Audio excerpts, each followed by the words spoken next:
ladies and gentlemen, should that one, and all friends of Xu Yunuo, thank you for inviting me. Today, no conference, but a few ideas I would like to share with you. The talk. The subject is Xu Yunuo and ta, the pronoun ta, with some references to Yu Banong, Huang Xintao, Lu Xun, and Zhen Wang. I will offer today a new interpretation of the fifth stanza of the Future Garden, dated the 5th of the 5th month of 1922. And it is 5 lines and called Ta, she. And it was the first of 3 times Xu Yunuo used this pronoun as the title of a poem. In my book, I translated ta, supposing she was a woman. A woman Xu knew, but I didn't. Hence, I was not a little shocked by the unrespectful or downright rude language Xu Yunuo used to speak about. I even softened this rudeness a little in a translation, but now I think I know better. Maybe you always knew better. In that case, I apologize, and you don't have to lose your time listening to me.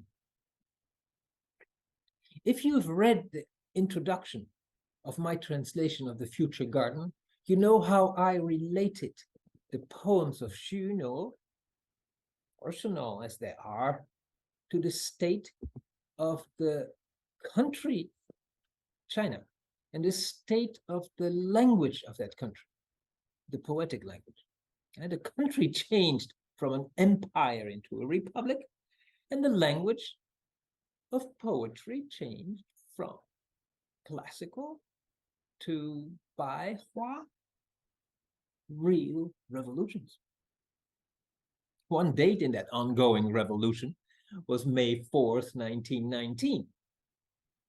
A date also in Xu Yunuo's life and formation as a poet. But not only in Xu's, also in the life of another poet I studied in the time I was translating the Future Garden. I mean, Yu Banong. Like Xu Yunuo, Liu was an ardent defender of Baihua. And Yu had some authority as a frequent writer in New Youth. It is highly probable that Xu Yunuo knew Liu's articles and remembered them. And the opposite is less probable. Xu Yunuo was not known by Yu Banong, who in 1920 had left China and lived in London. That year, 1920, was the year of the Battle of Ta, the great and with hindsight decisive battle of the War of Ta, which was to linger on some 10 more years at least. Ta was sometimes used by experimenting women and men, and Yu Banong was most prominent amidst them. That made him sympathetic to me and curious. So in 2020, I published a brochure on his famous poem from September 4, 1920. The poem, Say, How Can I Not Miss Her? often regarded as the first successful use in poetry of the pronoun ha for she. I discovered, however, that the 1920 poem was not published before September 16, 1923. That was more than a year later than Xu Yunuo's first Ta poem. I added a note in the Future Garden proposing that Xu Yunuo was the first to have published one or even two poems called, dedicated to Ta. A fact quite worth to be repeated. Now I will push the reflection a little further. Before I do so, I must make you aware of a book by Professor Huang Qingtao. Title in English, A Cultural History of the Chinese Character Ta. The English translation comes out in April of this year, and it costs $170.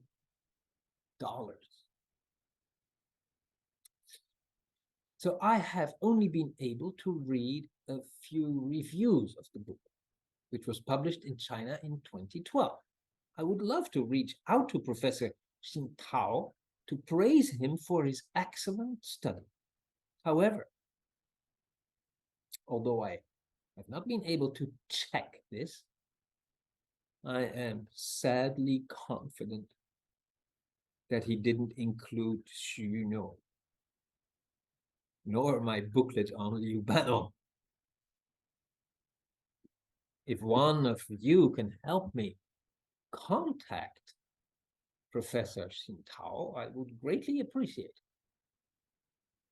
As would Xu Yunuo. Let's go back to him and his fifth stanza in the Future Garden. In my new reading of it, Ta is not a mysterious woman, but the pronoun itself. In May 19, 2020, when his thoughts go out to May 4th, 1919, and also to his sister, who died when he was 5 years old, he remembers how opposed he was to Ta when he was introduced to her, to the pronoun.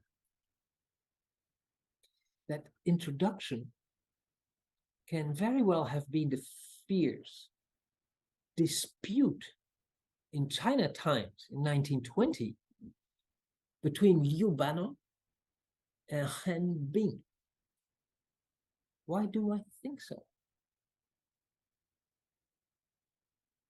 Our poet, Xu Yunuo, evokes an idea expressed by the letter, by Han Bing.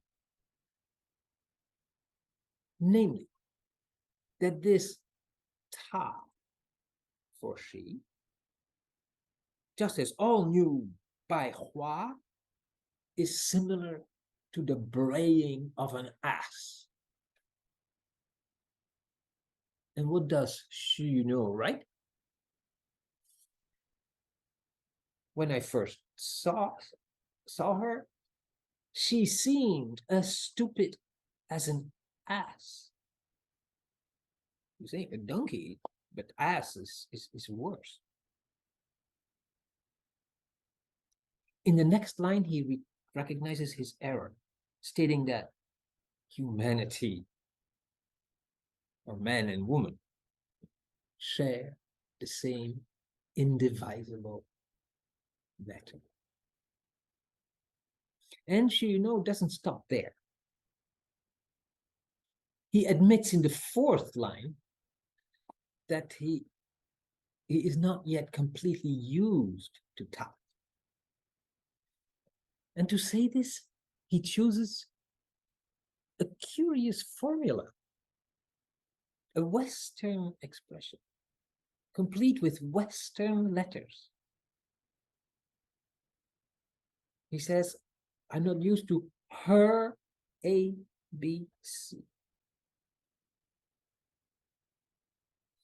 Now, in the War of Ta, a central argument of the adversaries of Ta was that China should not yield to Western influence of any kind. But for the defenders of Ta, the introduction of a female character for Xi would signify progress on the social level, namely the recognition of what we call gender equality in Chinese society. A Western concept. Xu Yunuo, who was a defender, concludes his poem with a sort of mea culpa, underlining the inherent potential of the new pronoun. And a few days later, he goes one step further when he uses Ta for the title of his poem about his sister, one of the most moving, one of the best of the bundle. For me, it is the confirmation that he sides with Liu Banong in the choice of a new character for the Chinese language.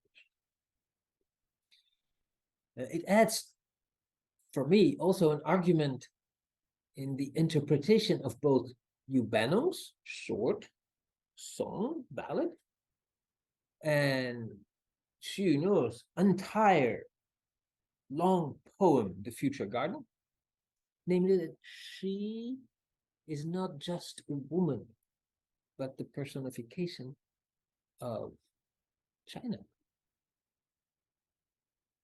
The adversaries of Liu Banong in 1920 were not only the reactionary fighters for China's past traditions like Han Bing, also the more open-minded intellectuals of the time, the most well-known of them, the brothers Liu Xun and Zhu Zuoren. These two had been opposed to Liu Banong's appointment in 1918 as their colleague at Beijing University, pointing at Liu Banong's lack of academic credentials.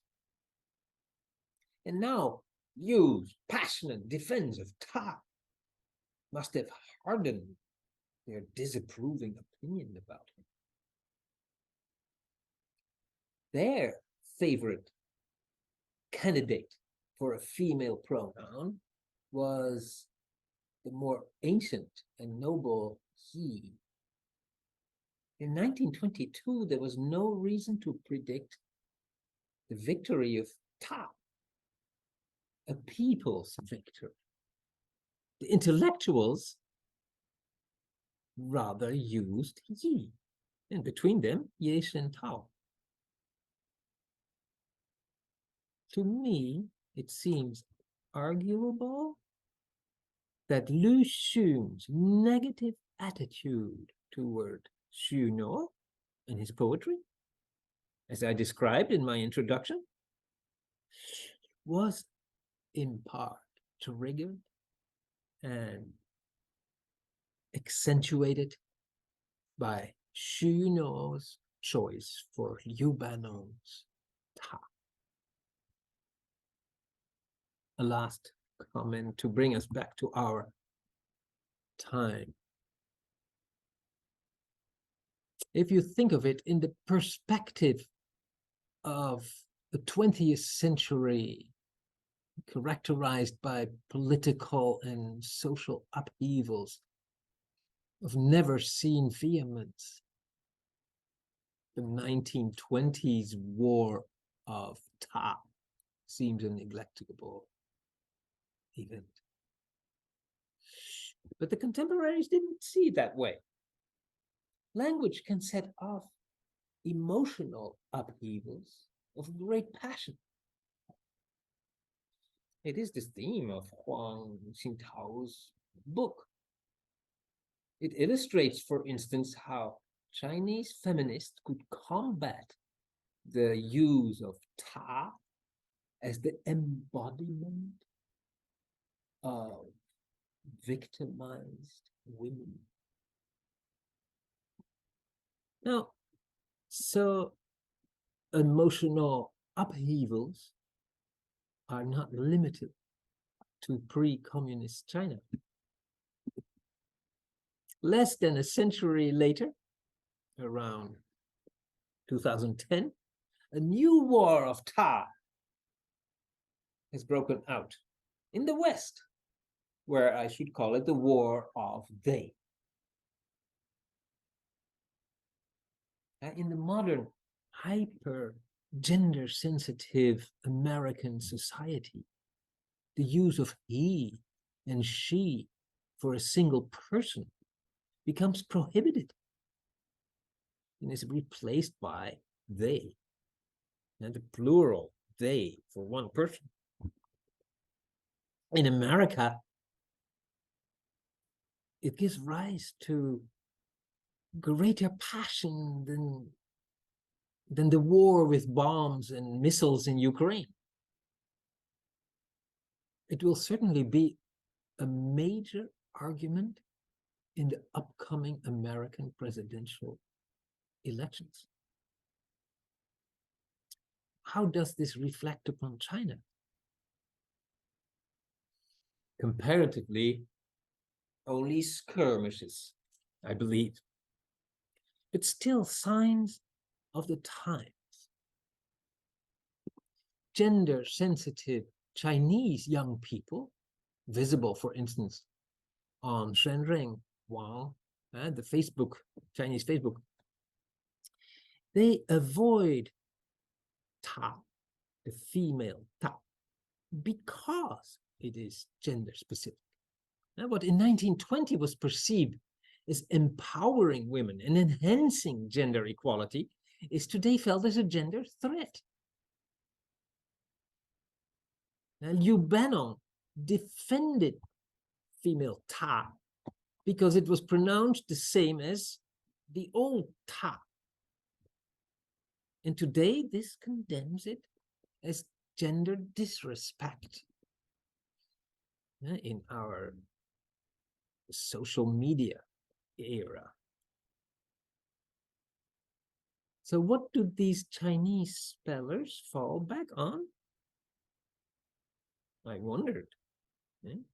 To avoid gender specificity, do they return to the apparently genderless old Ta? No, old Ta is perceived as masculine. Instead, they embrace Roman script, or if you prefer, pinyin. Instead of Ta men with two Chinese characters, they would write Ta, T-A, in Western letters, men, the Chinese character. Would that be Western influence? For me, I join Xu Yunuo in his 5th stanza. I still cannot pretend to understand their ABC. Thank you very much.